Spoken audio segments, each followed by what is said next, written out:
You know, life throws weird stuff at you sometimes. Like that day I accidentally launched a scoop of vanilla ice cream onto some guy's pants in the park. Let's just say, my name is Lucy, and clumsy moments kind of follow me.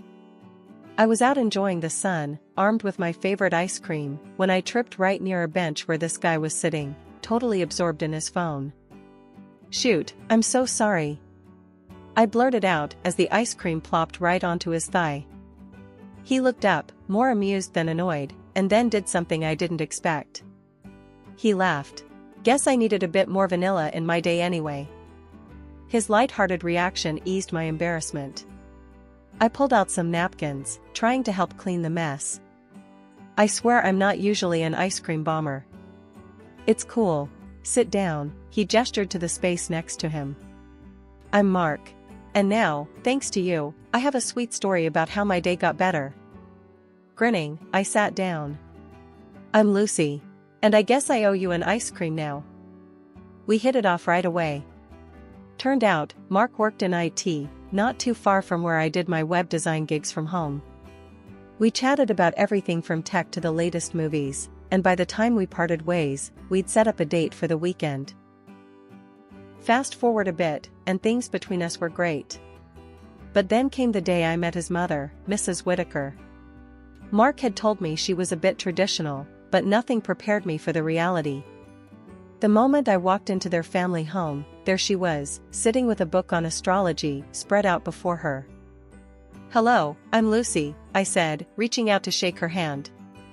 She looked me over, not bothering to hide her scrutiny, and then took my hand limply. Mark tells me you're a web designer. And you work from home? Her tone made it sound less like a job and more like a hobby. Yeah, I've been doing it for a couple of years now. It's going really well. I defended my career choice, feeling my cheeks heat up. She hummed, flipping through her astrology book. And your birthday, dear? I told her, and she flipped through her book, her finger tracing lines of text before she clucked her tongue. Oh, that's an unfortunate date. Very challenging. And astrologically incompatible with my mark.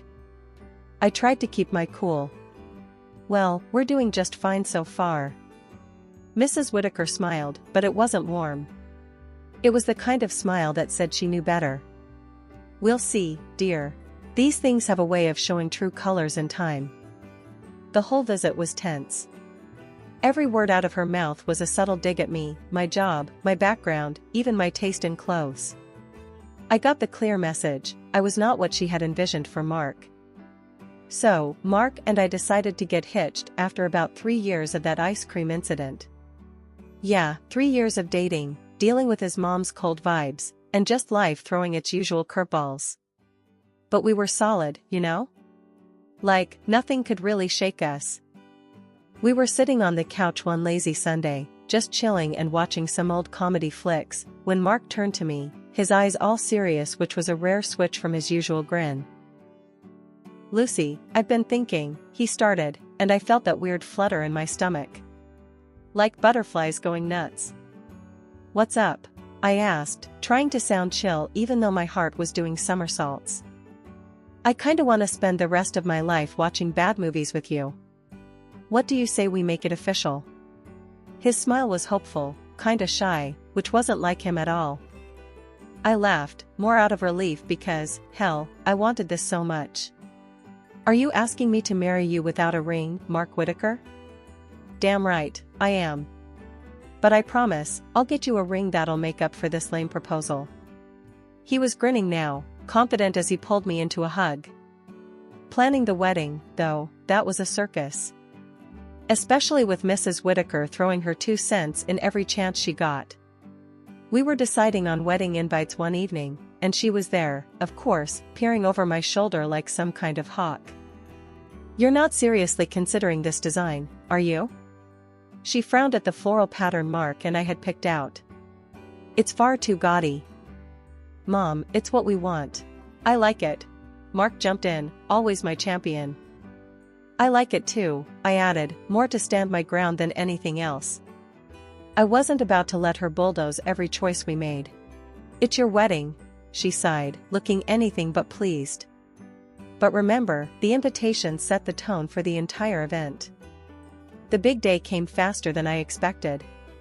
It was perfect, beautiful even, despite Mrs. Whitaker's constant hovering. Mark looked dashing, and when I walked down the aisle towards him, his grin was all I needed to see. We had our ceremony outdoors, under this big old oak tree. The preacher was a buddy of Mark's, someone who knew us as a couple and not just two individuals coming together. Do you, Lucy, take Mark to be your lawfully wedded husband, to have and to hold, from this day forward, for better, for worse, for richer, for poorer, in sickness and in health, until death do you part? And do you, Mark, take Lucy to be your lawfully wedded wife, to have and to hold, from this day forward, for better, for worse, for richer, for poorer, in sickness and in health, until death do you part? We exchanged rings, and when Mark slid that band onto my finger, it felt like a victory. Not just over Mrs. Whitaker's snide remarks or the stress of wedding planning, but over every damn obstacle that tried to throw us off our game. You may now kiss the bride, the preacher announced, and Mark didn't waste a second. When his lips met mine, cheers erupted all around us.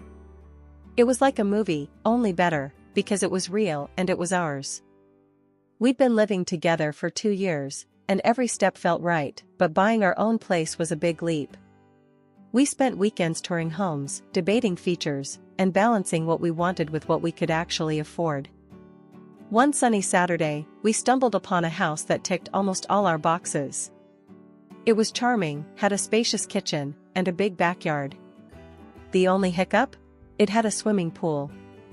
I had told Mark about my fear of water, a fear that rooted deep from an incident in my childhood where I nearly drowned. Since then, pools, even bathtubs, were a no-go for me. But Mark, bless his heart, was enamored with everything else about the house. Lucy, I know it's got a pool, but hear me out. Everything else is perfect. And we're getting it for a steal, Mark tried to reassure me as we stood looking over the property. I chewed on my lip, considering. The house really was beautiful, and the price was incredibly reasonable for what it offered. Okay, but I'm not going near that pool, Mark. You know that, right? Mark wrapped an arm around me, pulling me close. Of course, babe. We'll figure it out. Maybe down the line, we can even fill it in or something. For now, we don't have to use it. We moved in, and the place was a dream come true. The space, the neighborhood, it felt right. But it wasn't long before Mrs. Whitaker came over to see our new home, and I braced myself for her comments. She always had a way of making her disapproval known, especially about money and my job. As she walked through our new living room, her eyes scanned every detail, her lips pursed. Finally, she turned to us, her tone laced with skepticism. It's a big place, isn't it? Must have cost a pretty penny. Mark, you're sure you can handle the mortgage on this? Mark, ever the peacemaker, tried to smooth things over. Mom, we've got it covered. Lucy and I both put in for the house. It's not just on me. I chimed in, trying to assert my contribution, tired of the insinuation that I was just riding on Mark's coattails. That's right, Mrs. Whitaker. I work as well, you know. My web design job pays well, and it helped us get this place. She scoffed, clearly not buying it. Working from home, on your computer all day? I don't see how that can bring in enough to afford something like this. It seems more like a hobby than a real job. The rest of her visit went by in a blur of tense smiles and changed subjects. After she left, I let out a long breath I hadn't realized I was holding. Mark wrapped his arms around me, pulling me close. Ignore her, Lucy. We know the truth. We're doing this together, and that's what matters. As days turned into weeks, our new house really started to feel like a home. I set up my home office, and it became my sanctuary. From there, I tackled web design projects that not only paid well, but also proved I was more than capable of contributing to our dream. Mark took care of the yard and maintained the pool, even though I never went near it. It was another sunny afternoon when the incident happened. Mrs. Whitaker had decided to drop by, supposedly to bring over some of Mark's old stuff from his childhood, but I knew there'd be more to it. She always had a knack for turning a kind gesture into an interrogation. We were out in the backyard, me trying to make small talk, when her eyes fixed on the pool. "Lucy, I never see you or Mark in that pool. Don't you ever swim?" The question caught me off guard.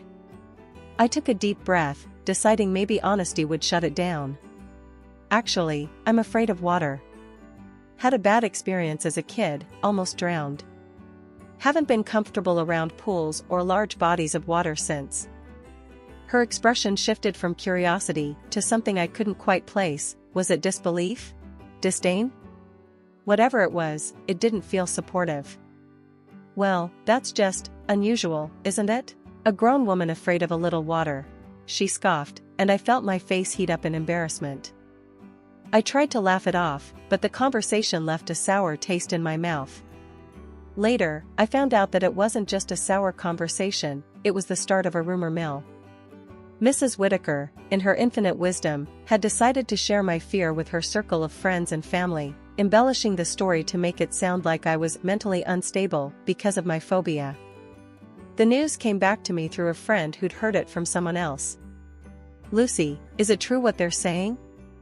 That you're too scared to even look at your own pool?" Hurt and betrayed, I confronted Mark. He was furious when he heard about it. "She did what? That's it. I'm talking to her. This has to stop." Mark confronted his mother, and the fallout was epic. He told her in no uncertain terms that her behavior was unacceptable. In response, Mrs. Whitaker's attitude only got worse. She accused me of being manipulative, of keeping her son away from her. One afternoon, she called me directly, voice shrill and accusing. "You're just trying to keep me out of the house. What are you hiding, Lucy? Meeting someone else while my son is at work?" Her words were venomous, intended to wound. I was shocked. "Mrs. Whitaker, that's ridiculous. I would never cheat on Mark, you know that." But she was beyond reason. "Oh, I know your type. You think you're so clever, but I know what's going on." I told Mark about the call, and he couldn't believe it. She said, "What now? That's crazy, Lucy. You know that's not true, and I know that's not true." He laughed it off, but I was shaken. The fact that his mother would go to such lengths to paint me in a negative light was disturbing. Mark agreed and decided that we needed to set some boundaries. Visits from his mother became less frequent, and when she did come over, Mark made sure he was there to mediate. Life started feeling a bit off a few weeks after the last blow-up with Mrs. Whitaker. I started noticing things, little things that wouldn't mean much to anyone else, but to me, they felt like signals in a fog. It started with the feeling of being watched. I first noticed it when I was at the grocery store. I'd be picking out vegetables, and I'd get this prickly feeling on the back of my neck, like someone's eyes were glued to me. I'd turn around, and sometimes catch a glimpse of someone turning away. It was probably nothing, just random shoppers, I told myself. Then, it happened again at the laundromat. I was folding clothes when that same eerie feeling washed over me. I snapped my head up and saw, through the front window, a man standing across the street. He was just standing there, looking straight at me. I blinked, and he was gone. "You're being paranoid, Lucy," I muttered to myself as I shoved the folded clothes into my bag. But the real kicker came one evening at home. Mark was late from work, and I was in the living room, catching up on some web design work. I felt it again, that stare. I peeked out the window, and there he was. The same man from the laundromat, across the street, barely visible in the dim street light, but definitely there, definitely watching. I called Mark immediately, my voice a notch higher than usual. "Mark, I think someone's been following me. I've seen him a few times now." Mark's voice was calm, almost too calm. "Lucy, love, you're probably just tired. You've been working so hard lately. Why don't you take a break?" I tried to listen to him, tried to think maybe he was right. Maybe it was all in my head. I started doing more yoga, tried meditation, anything to calm down. But that nagging feeling wouldn't go away. I just couldn't shake the sense that I was being watched. Then, it happened. I was leaving the grocery store, and there he was in the parking lot again. This time I was ready. I quickly pulled out my phone and snapped a picture before he could walk away. I had proof now, not just jittery nerves. When I showed Mark the photo that evening, I could tell he finally saw what I was seeing. Okay, that's not normal, he admitted. Later that night, we were walking home from a nearby restaurant when Mark suddenly grabbed the arm of someone passing by. It was him, the man from the photo. "Why are you following my wife?" Mark's voice was tense, his grip tight on the man's arm. The man looked cornered, his eyes darting around before settling on a resigned sigh. "Look, I'm a private investigator. I was hired to keep an eye on her, that's all." Mark's brow furrowed. "Hired? By who?" "Your mother hired me. She wanted proof of infidelity," the investigator confessed, almost ashamed. Mark was livid. He pulled out his phone and dialed his mother right there. "Mom, what the hell are you doing? Hiring someone to follow Lucy? That's it, you're out of our lives until you can behave like a decent human being." The conversation was heated, and by the end of it, Mark was shaking with anger. He apologized to me a million times on the way home. The next day, he went out and bought cameras for every corner of our property. "No one's gonna invade our privacy like that again," he promised as he installed them. After everything that happened, Mark suggested we take a vacation to clear our heads. "Let's just get away from all this drama, Lucy. Just you and me, somewhere peaceful," he said one evening as we sat exhausted on our couch, surrounded by the quiet of our home that suddenly felt too loud. I didn't need convincing. "Yes, let's do it. I really need a break, Mark." We decided on a little cabin up in the mountains, away from everything and everyone. It was perfect. The air was fresh, the scenery breathtaking, and most importantly, it was just us, no distractions, no unwanted intrusions. Up there, surrounded by the serene beauty of nature, I could feel all my tensions melting away. We spent our days hiking and our evenings cuddled up by the fire. I could breathe again, laugh again, and just be me without worrying about who might be watching or what they might be thinking. When we returned home, I was glowing, not just from the mountain sun, but with a new joy. I was pregnant. We discovered it a few weeks after we got back, and it filled us with a happiness that was profound, yet tinged with anxiety. I didn't want anyone to know yet, especially not Mrs. Whitaker. I was terrified that the stress she could bring might harm the baby, a little miracle we had waited for so long. Working from home made it easy to keep the pregnancy under wraps. I didn't go out much, and my belly, thankfully, stayed small, unusually small, according to the doctor, but nothing to worry about, he assured us. "These things vary," he said during one of my checkups. "Every pregnancy is different." As my 8th month approached, and it was getting harder to hide my condition, Mark and I decided it was time to share our joy. We planned a small celebration at our house, a baby shower of sorts, inviting all our relatives. Despite everything, I felt it was right to invite Mrs. Whitaker. Taking a deep breath, I dialed her number, my heart thumping in my chest. It rang 3 times before she picked up. "Hello?" "Hi, it's Lucy," I said, trying to keep my voice steady. "I wanted to share some news. Mark and I are expecting a baby. We're having a little get-together next week to celebrate, and we'd love for you to come." There was a pause, long enough to make me worry I'd made a mistake. Then, her voice, surprisingly calm, "I'll be there." The day of the celebration arrived. Our home was filled with laughter and chatter, relatives cooing over baby clothes, and guessing if it would be a boy or a girl. I mingled, my hand often resting on my small belly, feeling the gentle nudges of our unborn child. Everything was fine until my biggest nightmare came along, Mrs. Whitaker. Throughout the afternoon, she kept her distance, whispering to anyone who would listen, suggesting that my pregnancy was a fabrication. "Look at her," she would say spitefully, 8 months along and her stomach is barely showing. "She's made it all up to trap my son and get at his money." To my relief, her words didn't take root. The guests chuckled among themselves, rolling their eyes at her wild accusations. They knew her history with me, her relentless disapproval, and took her claims as just another one of her absurd stories. But Mrs. Whittaker was persistent. "I'll prove it to all of you," she muttered as she stomped off, her face flushed with anger or embarrassment, maybe both. Feeling a mix of dismay and a desire to finally put an end to all this nonsense, I followed her out into the courtyard, near the pool. "Can we just talk? This isn't true, and you know it," I pleaded, my voice calm despite the churn of emotions inside me. Her face was contorted with anger. "Save it. I know what you're up to," she snapped coldly. As soon as I turned away from her, desperate to convince her, I suddenly felt a hard shove from behind.